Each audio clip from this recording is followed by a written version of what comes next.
an apples to apples comparison. And in this, I'm working with a team who's done this for the past decade in the mortgage space. So we and they know what they're doing. So we've done over 100 secret shops around the United States. Two kinds. One, where we would do an online secret shop. So find a property online, fill out a form, not on Zillow, but on the local agent and brokerage websites, right? Those same websites that you're collectively spending millions, tens of millions of dollars building, right? So going through those websites. And then also open homes. So actual people going into open homes and seeing what happens. Over 100 of these, about 30 different brokerages. You want to know the results? For the online, 35% of requests were never, ever responded to. 47% of those requests were never responded to by a human being. And the average time for response was a bit over 8 hours. Now, and again, we're smart about this. These outreach happens in the meaty part of the day. We're not doing it at night. We're not doing it on weekends. Kind of think, middle of the day, right? For everybody. Again, this is scientific.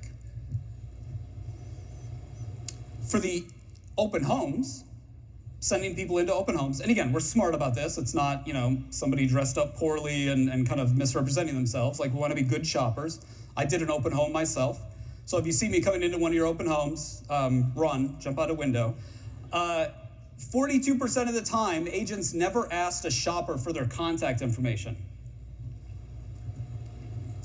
Now, in a period of time when everybody's worried about justifying their commission, what if I showed this to the homeowner that the agent was representing? What if I showed it to the homeowner? That would, in effect, be like the agent saying to the homeowner, who they're paying to sell their home, 42% of the time, I'm not going to do my job. And then this, plus the fact that when the contact information was given, still there wasn't a follow-up. At the end of the day, 62% of shoppers had no follow-up. Just think about that. Like, people going to the trouble of driving to a property, going in, touring, looking around, asking questions. 62% of the time, they had no follow-up. One of my favorite parts of the internet is like below the fold on pages, right? I'm really interested in that clickbait stuff. I'm super fascinated by German hearing aid technology and what doctors are begging me to stop eating, and one weird trick to get rid of wrinkles on your skin. Here's one weird trick to grow your business, 62%. Follow up with people. Thank you for the delayed laughter. Here's some logos of the brokerages we secret shopped. So quite extensive. And I think the commonality, the one thing that I come to at the end of the day, the one commonality with all these secret shops, and by the way, we would do each brokerage at least 2, maybe 3 times, is that the experience was consistently inconsistent. We'd call up, an agent at one brokerage, have a great experience. Call up another agent at the same brokerage, completely different experience. And this is the last mile opportunity, right? There's such a huge ability here to move the needle. So I'll offer some advice. I'm thinking of kind of putting this into a program, and I'm going to walk you through it now. So feel free to get your phones or kind of write down some stuff. 3 steps, all right? The first, if someone calls, call them back. You still with me? All right. Number 2, if somebody texts or emails you, write them back.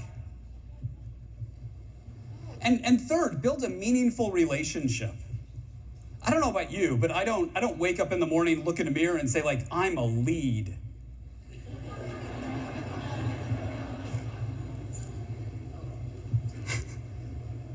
But the reason we're talking about this last mile opportunity, right? It is the most likely thing to move the needle if you want to move the needle on your business, agent, brokerage, real estate tech company, otherwise. It's not super exciting, right? But it's the stuff that'll move the needle. It's boring. How many people are going to this session later today? Right? Nobody's going to, this is super boring, but that would be my advice. Get boring. Get boring. it might not be exciting, and you might not be able to think about this sci-fi future where AI robots are helping people answer their questions and doing all this in real time, but this is real, all right? So I'm going to give you some advice. I have 2 teenage daughters who I love very much. I'm going to give you the same advice I give them. There's things in life you can control, and there's things in life you can't control. So what can you not control? You can't control the lawsuits. You can't control what your competitors do. You cannot control what happens with interest rates, and you can't control AI replacing agents. What can you control? You can follow up, you can call people, you can do a great job, and you can build meaningful relationships. So my advice to you is focus on what you can control, the boring stuff, and you'll be successful. Probably. Thanks, everyone.